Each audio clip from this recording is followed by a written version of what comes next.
how'd you guys like the film? We love it! I'm glad you liked it. We have other guests coming, so I'm gonna definitely let you do your thing. But I love Chicago so much. I'm glad to be back.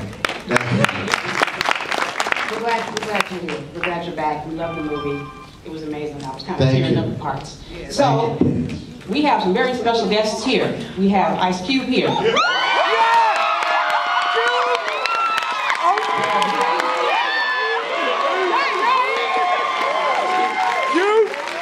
How y'all feeling out there? Where am I sitting at? Where am I sitting at? Right here?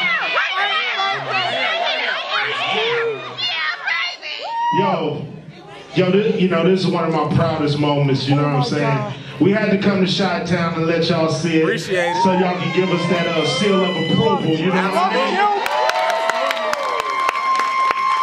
So I'm glad y'all love the film, and we got a few more people we want y'all to meet.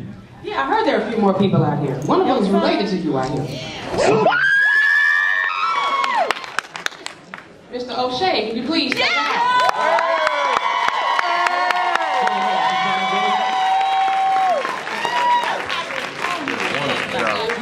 Really? How y'all feeling?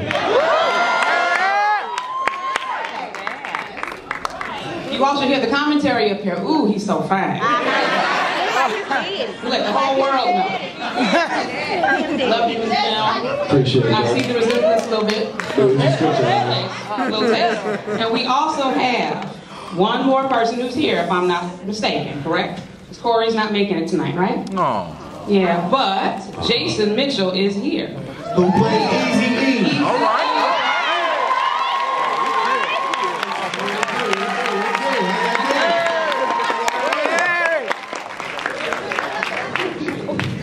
Come on, Dan. What's happening? How y'all doing? Thank you. Appreciate it. Gentlemen, thank you all for being here. This is wonderful for us. I'm just going to get straight to the heart of the matter. A lot of stuff is going on right now. Let's start with you, Mr. Cube, Ice Cube. Yeah. Before you start though, I just want to say that you guys are the very first people on the planet to see this movie. Very first people, period. And you know, when the print that you watched was a little dark. Technically, I gotta let you know that, but we're very proud of it. It's a little dark. It'll be a little brighter when you see it again. Because who's gonna see it again? And tell your friends as well. But I just wanted to technically let you guys know you were the first, and that's what you were watching. Yeah, I mean, if you love the movie, you got to tweet about it, Instagram, all that shit, do all that about the movie. You know what I'm saying? If you didn't like the movie, you can kill yourself right now. I love it, man. How could you not like the movie? But I want to start us out on a pretty serious topic. It's the whole issue of police brutality, of, you know, frankly, assaults and slaughter of people of color. Ice Cube, Fuck the Police came out, what, 26 years ago? Something like that. Something like that? Yeah. It's still relevant. Hey, Fuck the Police was 400 years late. Man. So it's always been like that with poor people, black people, and the police. So, you know, we just talking about something that's been constant. It hasn't changed. It's been constant. We're just catching more and more stuff on video, that's all. But, you know, that song was relevant then, it's relevant now. And it's really a song where we was tired of it, and that was our only weapon, was our music. So we did what we thought we could. So, you know, we hope we inspire artists to say what you feel, not what you think you should say. Say what you feel. Absolutely. And so that brings me to Gary about this movie. The movie is very timely. You couldn't have no one asked for any of the things that have happened, but they did. So it's coming out of a very interesting time to spark conversation about what's going on. What do you want people to come away with from this movie? Well, in terms of the timing, we didn't think about that at all. You know, I've been involved with this movie for 4 years, and Cube has been trying to get this made for 10 or so. More than that. 25 years.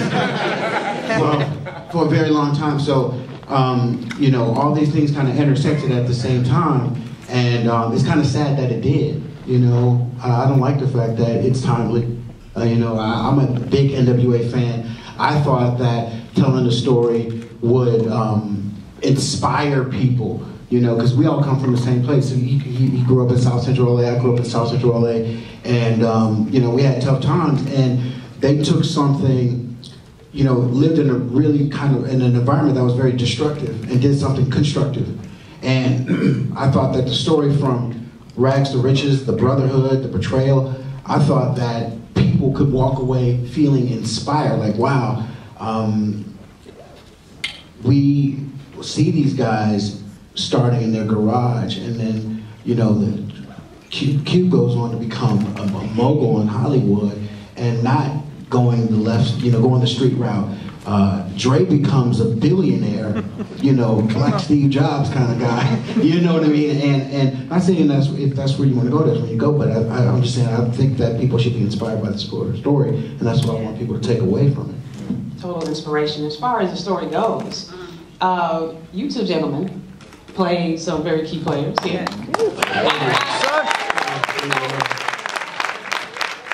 I have to ask about you playing your daddy. I'm from the South Side, so I just got to tell your daddy. So, did you learn something about him that you didn't already know in all this? That's my daddy. That's your daddy? Oh, okay, so you knew all the secrets already. If he can't be real with me, who's gonna be real with me? You know? Right. So, a lot of this movie were stories that I've heard my whole life. You know, it was great to be able to go back and reenact them. I even got to have me in the movie, which is crazy on its own level. But yeah, it was a great experience. It was a great experience. Okay. And Mr. Mitchell, I'd like to talk about the legacy of Eazy-E. Where do you start? Where do you start? How did you do this? Being a fan, just at its core, you know, and being a man before anything, like before an icon or any of that, you know, he wake up and put his pants on, eat his breakfast like everybody else, you know, and if you start there, you know, you do good. And I wanted to please the family, please California, and just, you know, before I go to the globe, just try to start at the core, and that's what I did, and I got a good job. Awesome job. Gotcha. So you guys. Awesome job. Great job. Great job. Thank you. How did you all handle getting buy-in from everyone? I heard there's all kind of consultants on this film. Man, damn.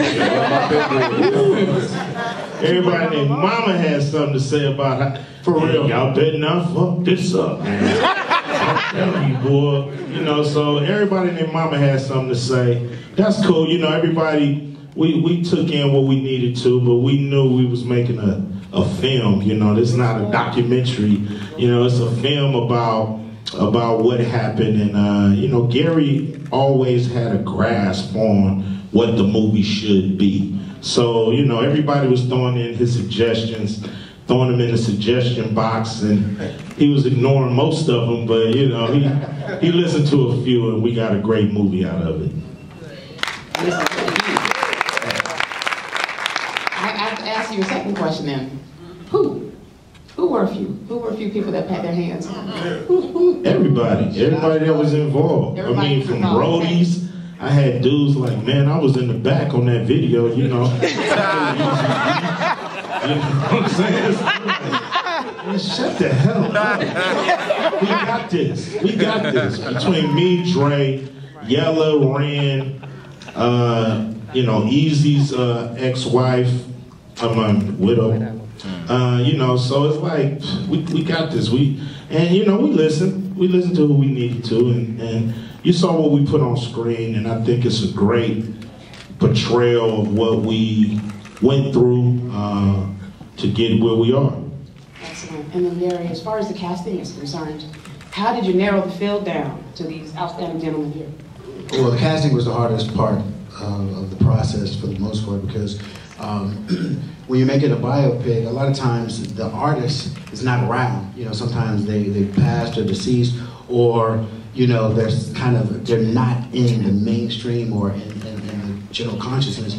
And so Q had a #1 movie out while I was making this, and Dre with beats, and they're still in the consciousness. So it was really hard to kind of, you can't pull any fast ones. Not that I was trying to. You can't pull fast ones when you cast this movie.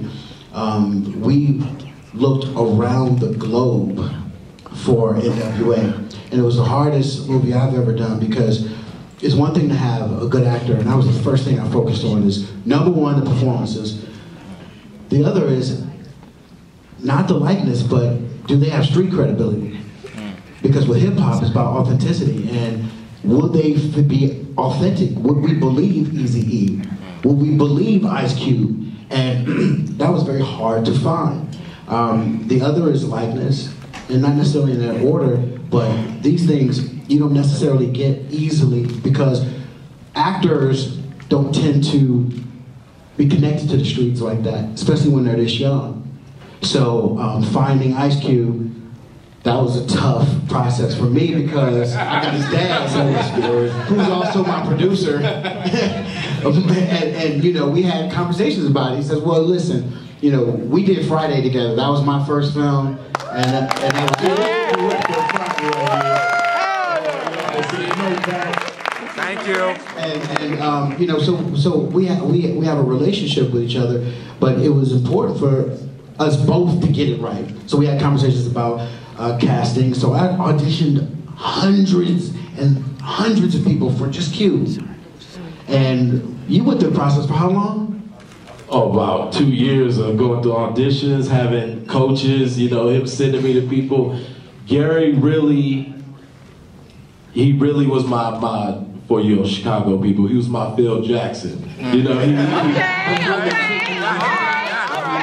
The path that he needed me to take care of, and like Kobe Bryant, I took care of him, and I'm thankful for that process. It's a perfect person to have on your first film, somebody who's going to watch every detail like that. And I went through the audition process. I had the screening test. I had never been in films or anything like that, so I expected the screening test to be me, Dre, and Eazy. We get our scenes in, but I get there and there's 2 other Qs.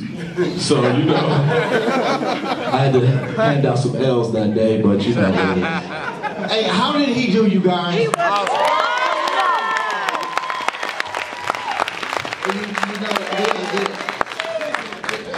The other is, Cast and Jason. I knew right away that was my Eazy. He's from New Orleans, and he's from New Orleans, and I saw his audition actually on video, and I'm like, wow, that's Eazy. And we Skyped your callback, right? Yeah. He was on Skype, came in with his hoodie on, and was like, okay, let's go. And I was really afraid of, or I was just kind of shook about the casting process for Eazy, because Eazy, he's short in stature, but he's got a lot of lion in him. He's got a lot of heart and a lot of street credibility, and so that's not really easy to find. And also to have someone to be able to carry a movie. These guys carried an entire movie and have never done it before. But I knew when I saw him, I said, if he can do this one more time, what I saw in the video, because one time you go in audition, you get lucky, you prayed, you did whatever you did, and then the second time you just kind of like lose it. I said, if he can do this one more time, that's my Eazy. He did it, and I almost had tears in my eyes when I saw it. I was watching a computer screen. He was in New Orleans. He did it and did the chemistry test, but there was no other Eazys because I just wouldn't allow it. And he did it, and that's what you see on the screen. And I'm incredibly proud of both of them right now. Thank you.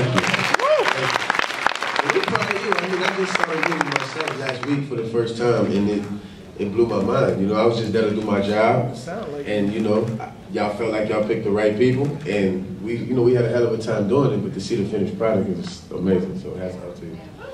Thank you. So Jason, I did want to follow up on that. You talked with Eazy's family. You got with them to get some of the bravado. Yeah, everything. Before I even left New Orleans, I was in contact with Lil E. Matter of fact, while TMZ was making it seem like me and him had some type of problem with each other, he actually had the welcome wagon waiting on me. He brought me to like Roscoe's and everything, and we saw kind of like all kind of behind the scenes videos that you would never see. They took me through Compton. Like I did the whole thing. And it matters so much to everybody out there that I got it right. And that's all they really cared about, you know, and it wasn't like, they could have sent me through the Selena, J-Lo, like, he's not from here, and you know, they wasn't tripping at all. They just felt kind of like how Gary and, you know, everybody who had something to do with casting felt like, is he gonna be believable? You know, are we gonna love him? And I guess they like what they saw, you know, because, you know,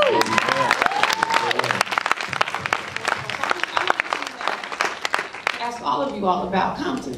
Compton is a character here. Compton is a character. I saw it, I've been there many, many, many times, but it's a character. How did you figure out how to bring Compton to life in this film? And what did it mean to the people when you were out there filming? oh, shit. I mean, I remember I shot a scene by myself. Well, it wasn't by myself, but I felt like, you know, it was the scene that I didn't really have my brothers there for, you know, because we grinded. And we had to, like, eat 4,000 calories a day, and it was a bunch. We went through, like, a boot camp, you know, and it was my first day that I was really doing this whole action sequence. The beginning of the movie, I'm doing it by myself, and I remember it was like 4:30 in the morning, and I look up, they got people on roofs, they got people with sleeping bags, and blankets, and they just chilling out there, you know, like rooting me on through the whole thing. You know, I pull out my phone, they like, 899! You know, like, it's just crazy. You know, I was like, wow, just the amount of love, you know, it was incredible. Like, they rooted me on through the whole thing, you know? Beautiful. I think it was easy to bring Compton to life by really having Compton there, you know, really being in the shit, you know? You had nothing but love from everybody. You know, Jason speaks on the people with the sleeping bags. You know, you got in a scene where I'm getting my ass beat in front of my mama. You know, I was in somebody's house, somebody's real house, you know, them offering me drinks while in between takes and, you know, stuff like that. People offering to bring you out supplies because we've been out here since, you know, 2 in the morning and all that. So it was nothing but love, and something that powerful can help it translate on the screen. It was important for me to make sure that Compton was a character in the movie, because when you look at films like Scorsese films, and you have the Italians, and you have Brooklyn, you have the whole thing, or Casino, you know, Vegas was a character in the movie Casino, and this is what influenced the movie. This is what influenced the lyrics. Yes. We had to show why did we do these kind of lyrics, you know, what pushed us to make this kind of music. And so we had to bring Compton alive. We had to show the things that we were going through, the things that we were seeing, the things that we were comprehending, and show the reason why this music came out the way it did. Yeah, because we know the what and we know the when. I wanted people to understand the why, and you do that not only with dialogue, you do that with not only with casting, you do that with the environment, and the environment helped motivate a 16-year-old to write these lyrics. And that was extremely important to understand. It wasn't just you wake up one day and you just start, you know, writing foul language, you know. There's a motivation behind it. And I know some people do it nowadays, but, you know, I grew up in the same environment. I understood it, and I understood why. And that's why Compton is a character, is because it helps with defining the motivation.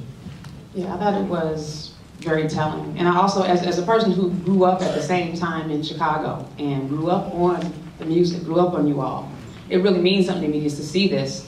And there were parts of it that were painful. And there were also parts that really changed the narrative for me, because I was sitting at home watching the news, watching people talk about these young black rappers who it's not art and all that kind of good stuff. And you all changed the game. The game has changed. And I liked how the movie showed the evolution of the narrative of black men. I wonder if you had any idea when you started out that this is where we were going to end up. Not at all. You know, when we started doing our music, we thought it was underground. You know, we never thought it would be on TV. We never thought we'd be on the radio. We thought, how many of y'all remember those old Rich Pryor records and those Red Fox records? Yeah. You know, they used to keep them records in the back of the record store when it used to be record stores. But that's what we thought our records would be, just kind of in the back with the dirty Eddie Murphy records and stuff. So when it started blowing up, it was like, man, y'all blaming us for blowing up? You know what I mean? Blame Viacom or somebody. They the one putting us on TV. You know what I'm saying? So we just thought it was going to be music for our homies. We thought it was going to be hood stars. We just, you know, I would give a tape to my neighbor down the street and he say I'm the shit, you know, and he give it to a girl I know, you know, and just, we thought that's as far as our music was going to take us. We never thought we'd be here, but you know, when you see, you know, we're testament. When you see a door crack, kick it open. You never know where it will lead you. You know, and doing my research and my homework, they didn't even come up with the term gangster rap. They called it reality rap. Yeah, that was our term. Gangster rap is actually a media term. It's what the media coined. You know, it's catchy. Rappers. It's catchy. Yeah, guilty as charged. I guess I'm a journalist. It's really something to see the portrayals. So now I want to know about how you all feel today's generation, young people, are going to interpret this movie. What are they going to take away from it? Now you're speaking to a crowd that is listening to Chief Keef, that's listening to Lil Herb.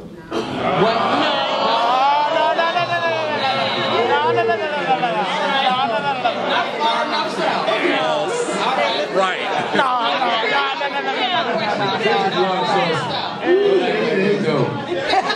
Get that shit out real quick. Don't listen to that.